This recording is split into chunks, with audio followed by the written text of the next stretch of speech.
আছেন বন্ধুরা? আশা করি সকলে খুব ভালো আছেন। নমস্কার, আমি পারমিতা। আজ একটি বিশেষ আনন্দ আপনাদের সঙ্গে ভাগ করে নেব। নিউজ লাইভ বাংলার জীবন যোদ্ধার পর্ব পায়ে পায়ে আজ কিন্তু 50তম পর্বে এসে পৌঁছালো। আবারও বলছি, এই অনুষ্ঠান কিন্তু শুধুমাত্র আপনাদের জন্য। জীবনকে ভালোবেসে আমরা বারবার আপনাদের কাছে চলে আসি এই কথাই বলতে যে হার মানব না, জীবনকে আরও বেশি করে আলিঙ্গন করব। আজকেও আমরা জীবনের এমন কোনো সত্য তুলে ধরতে চাইব আপনাদের কাছে। আজকেও আমাদের সঙ্গে রয়েছেন একজন বিশেষ অতিথি। তিনি তার জীবনের সত্যটুকু আপনাদের কাছে তুলে ধরবেন। লিউকোমিয়া বা লিম্ফোমা, গুগলে এই দুটো টার্ম ঘাটলে কিন্তু খুব সহজেই আমরা জেনে যাব যে এটা ব্লাড ক্যান্সারের দুটো টাইপ। আমাদের বিশেষ অতিথির জীবনের সত্য। আজকে আমাদের সঙ্গে রয়েছেন একজন ভীষণ লড়াকু মা। আজকে আমরা তুলে ধরব আপনাদের কাছে একজন মায়ের কাহিনী, যিনি তার সন্তানের জন্য তার নিষ্ঠা, তার ধৈর্য সমস্তটুকু দিয়ে লড়াই করেছেন। আজকে আমাদের সঙ্গে রয়েছেন বিশিষ্ট সঙ্গীত শিল্পী, তার চেয়েও আরও একটা বড় পরিচয়ে একজন মা, লড়াকু মা, দেবলীনা অধিকারী। আসুন তার সঙ্গে আলাপ করে নেই আজকের এই পর্বে। নমস্কার দেবলীনা। নমস্কার। এত ভালো লাগছে দেবলীনা, প্রথমেই তোমার সাহস এবং কুর্নিশকে আমরা ভীষণভাবে নিজের ভেতর থেকে বলছি যে তোমার এই উপস্থিতি আমাদের ভীষণভাবে ঋদ্ধ করছে। অনেক অনেক ধন্যবাদ। তুমি এসছো তোমার জীবনের কাহিনী আমাদের কাছে তুলে ধরতে।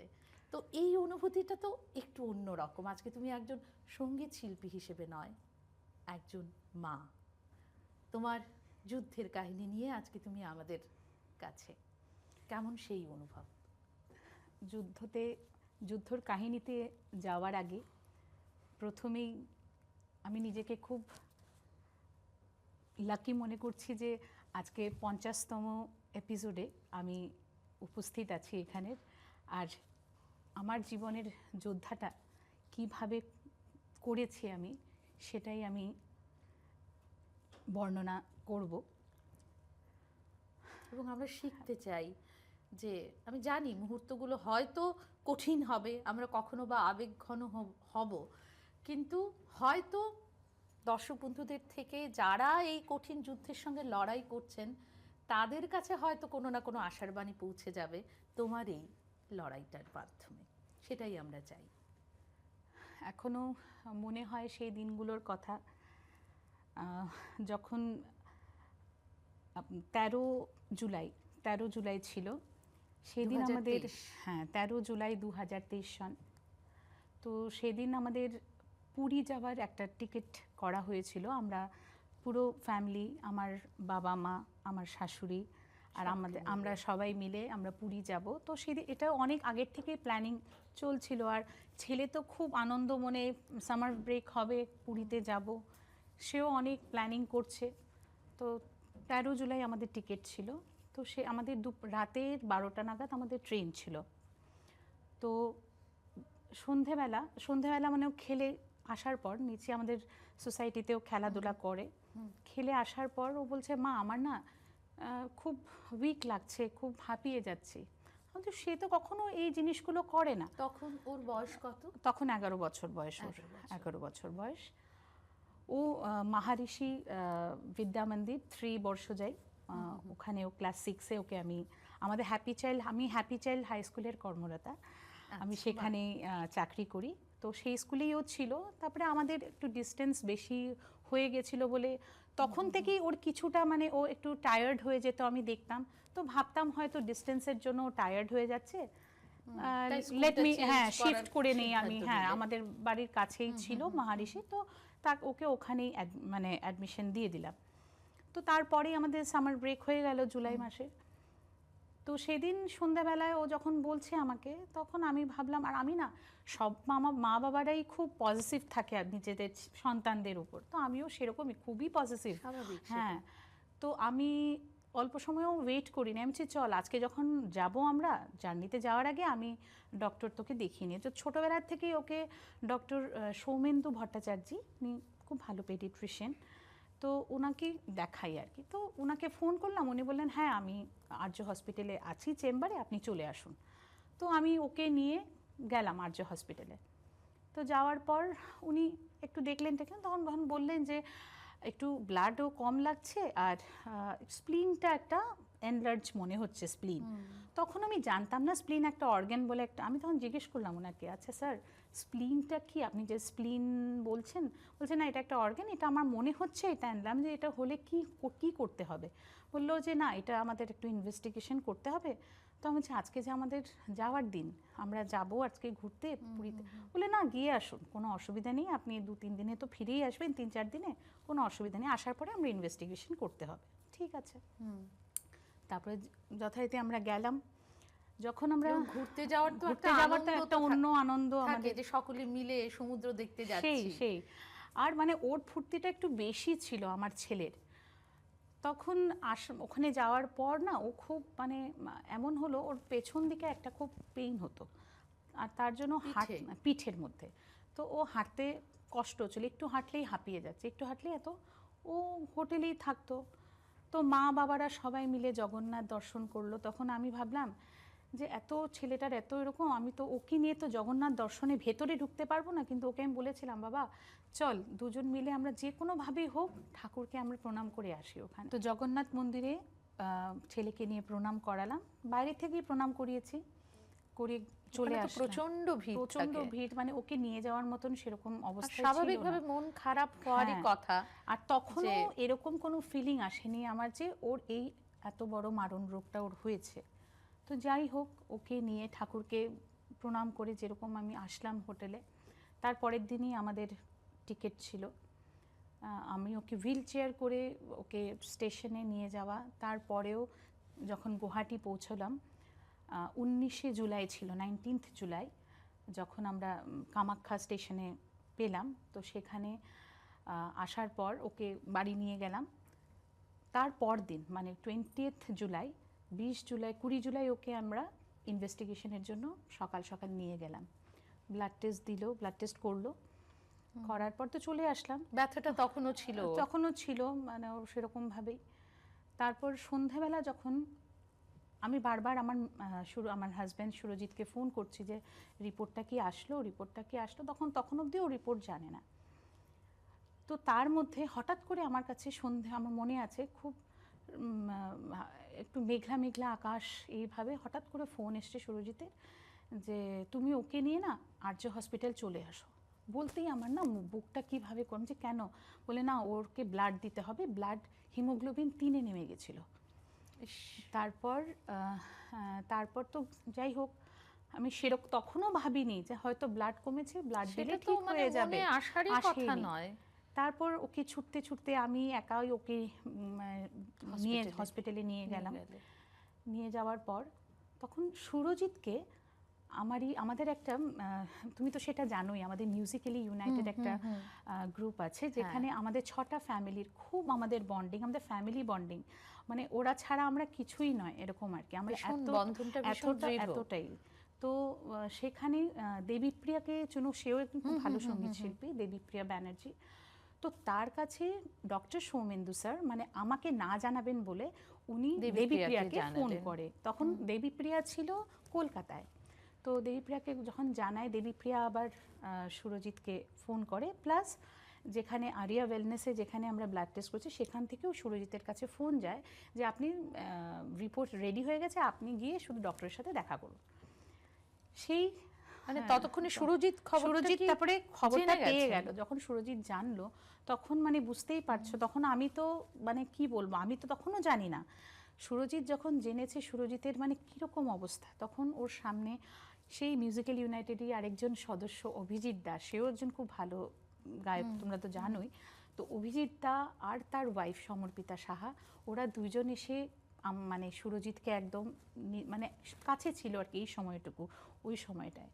সেই তার সময়টায় মানে মানসিক কতটা মানে বলের তখন দরকার হয়। তখন মানে আমার মাটি ততক্ষণও তুমি কিছুই জানো কিছু না। জানি না, মাটি সরে যাওয়ার মতন। আমি যখন হসপিটাল ওকে নিয়ে যাই তখন অভিজিৎদার ওয়াইফ সমর্পিতা ওখানে দাঁড়ানো ছিল, ওকে নিয়ে তখন বেডে দেওয়া হলো। তখন ডক্টর বললেন যে আমাকে দেখা করার জন্য ওনার সাথে। তুমি বিশ্বাস করবে না পারমিতা দি, আমি খালি পায়ে যেভাবে দৌড়িয়ে ওনার চেম্বারে ঢুকেছি, সেই সময়টা যখন উনি আমাকে বলছেন যে তোমার ছেলের এরকম হয়েছে, আমি বুঝতে পারছি দেবলীনা, এটা একজন মায়ের পক্ষে মেনে নেওয়া কতটা কষ্টকর।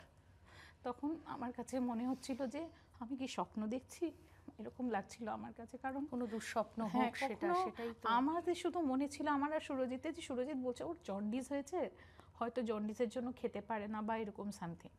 এই জিনিসটা আমার মনে আসেইনি।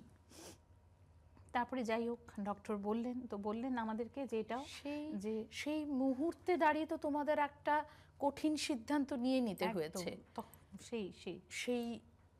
মানে সেই সময় ডক্টর বলেছেন, সৌমেন্দু স্যার, আমি যাকে এখন ভগবান বলে মনে করি, সৌমেন্দু ভট্টাচার্য স্যার, তিনি আমাকে বলেছিলেন আপনারা একদিনও সময় নষ্ট করবেন না, ব্লাড ওকে চড়ান, মানে ব্লাড দেওয়া হোক, ওর 2 ইউনিটের মতন ব্লাড দেওয়া হোক, আপনারা তারপরে ফ্লাই করেন। 3টে জায়গার নাম দিয়েছিলেন, সেটা হলো একটা এইমসের বলেছিলেন, টাটারও নাম মুম্বাইতে বলেছে, আর চেন্নাই এখানে বলেছিল যাওয়ার কথা।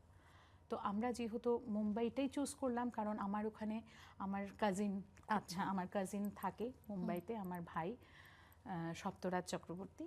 তো ও থাকায় মানে যে তাও একটা সাহস ছিল যে না, একটা অচেনা শহরে একটা লোক অন্তত আছে যে আমাকে আমার পাশে এসে দাঁড়াতে পারবে।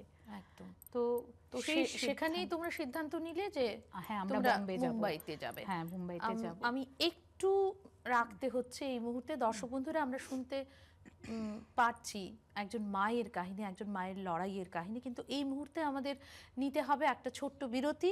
কোথাও চলে যাবেন না বন্ধুরা, আমরা ফিরে আসছি এক্ষুনি।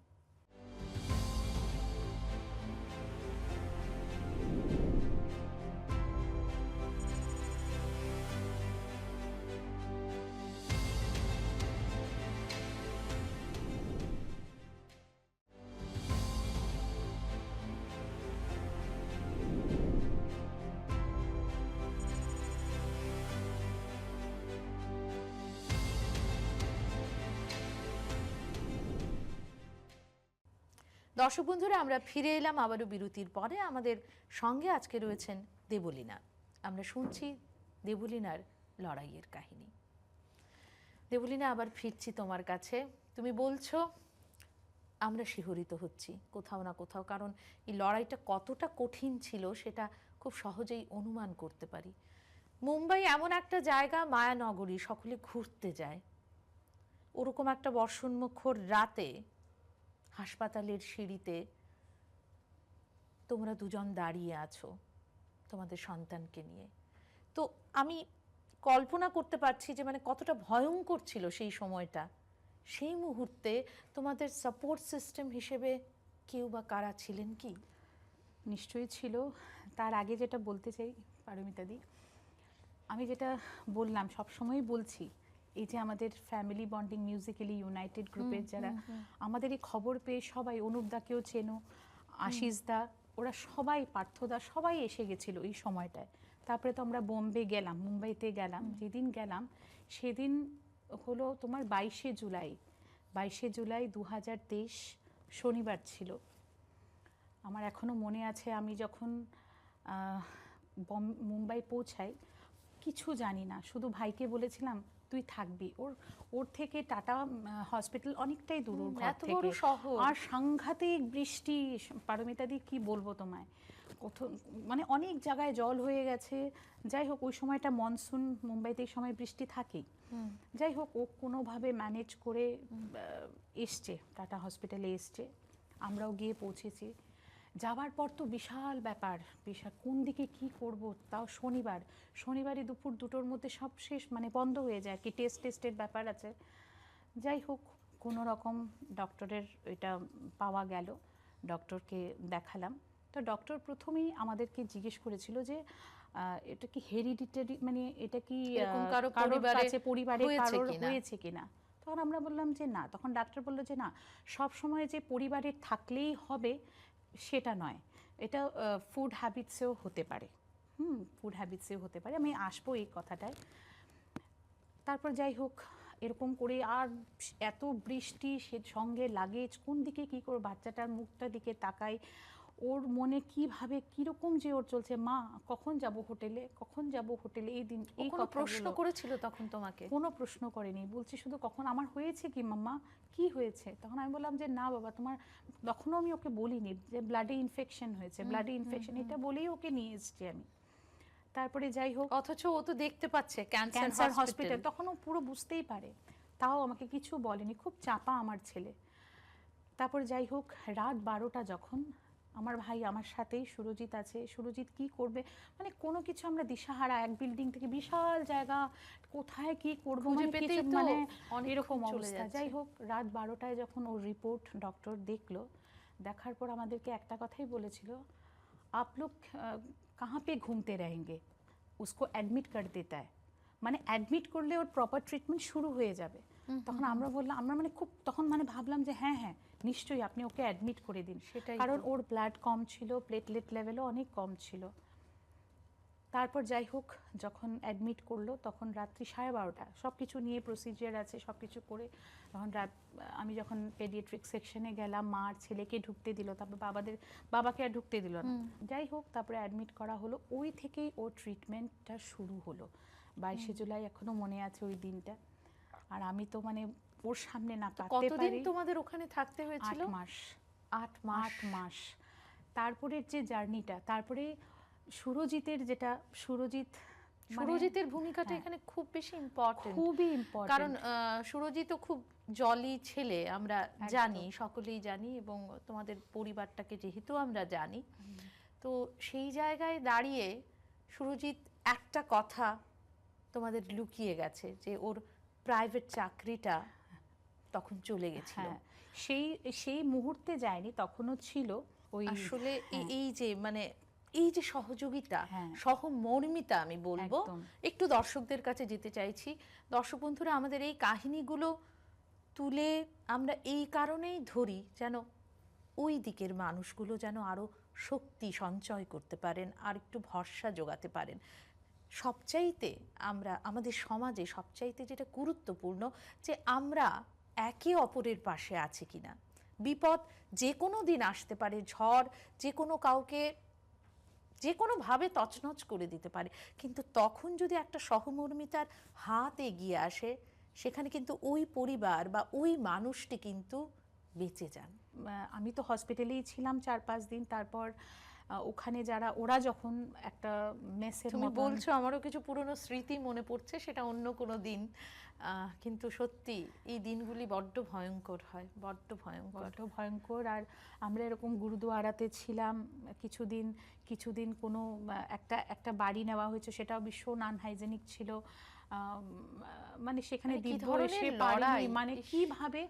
তারপর বলে না ভগবান সব সময়, আর জানো তো পারমিতা দি, আমি মানে এখনো যে ভগবানকে সাথে নিয়েই আমি আমার দিনগুলো এগিয়ে অবশ্যই। যাচ্ছি। তো ওই ওই ভগবান, আস্থা বা বিশ্বাসটা তো হ্যাঁ, রাখতে হবে। আর আমার মা বাবা টানা 8 মাস আমার সাথে থাকলো, মানে কি যে বলবো না পারমিতা দি, মা বাবার মানে পুরো টানা 8 মাস পুরো আমার, সেই হ্যাঁ, আশ্রয়টা না, সেই আশ্রয়। এই খাওয়া দাওয়া, ধরো বাইরের খাওয়া একদম, কারণ তখন তো তোমারও কেয়ারের দরকার, সেই। তারপরে আমার নিজেকে তো সুস্থ রাখতেই রাখতে হবে সবাই, আমি কান্নাকাটি ছোটাছুটি করতাম। করতে তারপরে হবে। ভাবলাম যে না, 8 মাস সাথে নিয়েছিল, মানে কি বলবো, আজকে যদি ও আমাদেরকে সাপোর্ট না করতো, মানে আমি সেটাই একটু জানতে চাইছি, যে দিব্য যখন ব্যাপারটা জানলো, ওর রিয়াকশন কি ছিল? মানে ডক্টর তো বললেন বোধহয় যে সত্যিটা ওর থেকে লুকোতে নেই। সত্যিটা যখন আমরা বোন ম্যারো টেস্ট হয় একটা ওখানে, ওটাতেই জানা যায়। আর কিন্তু এটা খুব কম মানুষের খুব এত তাড়াতাড়ি জানা যায়। ডক্টর সৌমেন্দু স্যার, মানে এটা ভগবানই বোধহয়, উনি নিজেও বলেছেন যে মানে এটা সচরাচর ধরা যায় না চট করে। আর ওর একদম কারেক্ট টাইমে, মানে আরও ইনভেস্টিগেশন করলে হয়তো জানা যেত, তার ওই ব্লাড রিপোর্টেই স্যার ধরে ফেলেছিলেন। আর ওখানে গিয়ে যখন বোন ম্যারো টেস্ট হলো তখন মানে ও মানে খুব একটা বাড়েনি, কিন্তু মানে ছিল ওর মধ্যে, মানে সেটা ট্রিটমেন্টে এটা শুরু হ্যাঁ, করা যাবে সেই তখন, ধরনের একটা যেটা আমি পরিস্থিতিতে। সবাইকেই বলতে চাই, আমাদের একটা ধারণা যে ক্যান্সার হয়েছে হয়তো বা আর তাকে বাঁচানো আর যাবে কোনো না বা আশা নেই। আশা নেই, কিন্তু তা নয়। এটা আমারও ভীতি ছিল, কিন্তু যখন ডক্টর আমাদেরকে যখন কেমো দেওয়ার ফেজ আসলো, তখন ডক্টর আমাদেরকে বলেছিলেন যে এই জিনিস হতে পারে কেমো দেওয়া হলে, কিন্তু 98%, ওরা তো 100% কখনোই বলবে না, 98% রিকভারি রেট আছে এটার। মা আমাকে আমার ছেলে বলতো, মা তুমি চিন্তা করো না, সব ভালো হবে, সব পজিটিভ। আমি পাপ্পা দেখো মাম্মা কি বলছে, আমি তো পজিটিভ মাম। তখন সুরজিৎ বলতো যে দেখ তোর মাকে দেখ, হ্যাঁ শুধু নেগেটিভ নেগেটিভ, পজিটিভ সবসময় পজিটিভ থাকবে। আর ও সবসময় হাসি মুখে, পুরো ট্রিটমেন্টটাও হাসি মুখে সুরজিৎ আর সঙ্গে আমার ছেলে, ওরা দুইজন যে মানে সৌভিক এত সাপোর্ট করেছে ফুল ট্রিটমেন্টে, যেটাতে আমাদের সত্যি, কোনো সত্যি। কষ্ট হয়নি পারমিতা তাই দি। তো এই সত্যটা আমরা জানাতে চাইছি বারবার করে আপনাদের কাছে, যে ধৈর্যের দরকার, আস্থার দরকার। বিশ্বাস করুন পৃথিবীটা এখনো সুন্দর। আমরা আবার ফিরবো দেবলীনার কাছে, কিন্তু এই মুহূর্তে আবারও নিয়ে নিতে হবে একটা ছোট্ট বিরতি। সঙ্গে থাকুন।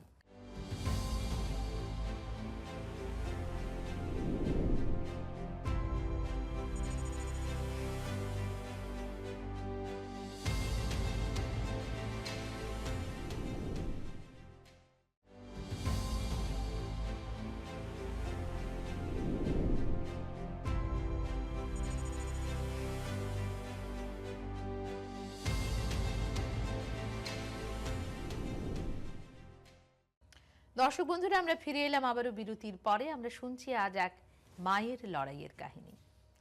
দেবলীনা, আমরা একদম শেষ পর্যায়ে পৌঁছে গেছি, কিন্তু জানতে চাইবো এই ভয়ঙ্কর দিনগুলিতে দাঁড়িয়ে তোমার জীবনে সঙ্গীত কী রূপে ধরা দিল? পারমিতা দি, সঙ্গীত বলতেই সঙ্গীত আমার প্রাণ, এখনও আমার প্রাণ সঙ্গীত। কিন্তু সেই সময়টায় মনে হচ্ছিল যে মানে গান আসবে না, কিন্তু আমার ছেলে, মা তুমি এত গান ভালোবাসো, তুমি গান গাও না মাম্মা, গান গাও, একটা রেকর্ড করে দাও না ফেসবুকে। ও আমাকে মানে এত প্রেশারাইজ করতো। তারপরে জানো আমাদের তো একটা রুমের ঘর নেওয়া হয়ে, হ্যাঁ একটা ঘর নেওয়া হয়েছিল, সাংঘাতিক রেন্ট, এক রুমের একটা রুম, কিচেন, ওয়াশরুম। তো যাই হোক, কোথায় গানটা তো আমার রেকর্ড করতে হবে, গান গাইবো ওয়াশরুমে বসে সেই, হ্যাঁ সেই ওয়াশরুমে বসে গান করে, গান রেকর্ড করে ফেসবুকে দিতাম, মানে যাতে দিব্য খুশি হতো, দিব্যর এত ভালো লাগতো, মাম্মা গান গাইছে, মা তুমি এরকম মুখ ওরকম করে থাকবে না। আর আরেকটা কথা কি জানো তো পারমিতা দি, এই সময়টায় মানে এত সহযোগিতা সবাই করেছে, মানে যারা ধরো চেনে না সবার সাহায্যের হাত বাড়িয়ে দিয়েছিল আসলে ওই যে আমাদেরকে। প্রার্থনার বিশাল জোর আছে। হ্যাঁ সেই আমি মনে করি, বুঝলে তো ছেলে, তাই বলতেই হয় সত্যি, দিব্য যেরকম কারেজেস একটা ছেলে, তার মা আমি নিজে মা হয়ে তার বলছি, বাবাও, আমি নিজে মা হয়ে বলছি, ও যে পেইনগুলো নিয়েছে না পারমিতা দি, আমি কখনো হয়তো নিতে পারতাম না। আসলে জীবন অনেক কিছুই শিখিয়ে দেয়। দর্শক বন্ধুরা, আমরা এতক্ষণ শুনলাম একজন মায়ের লড়াইয়ের কাহিনী।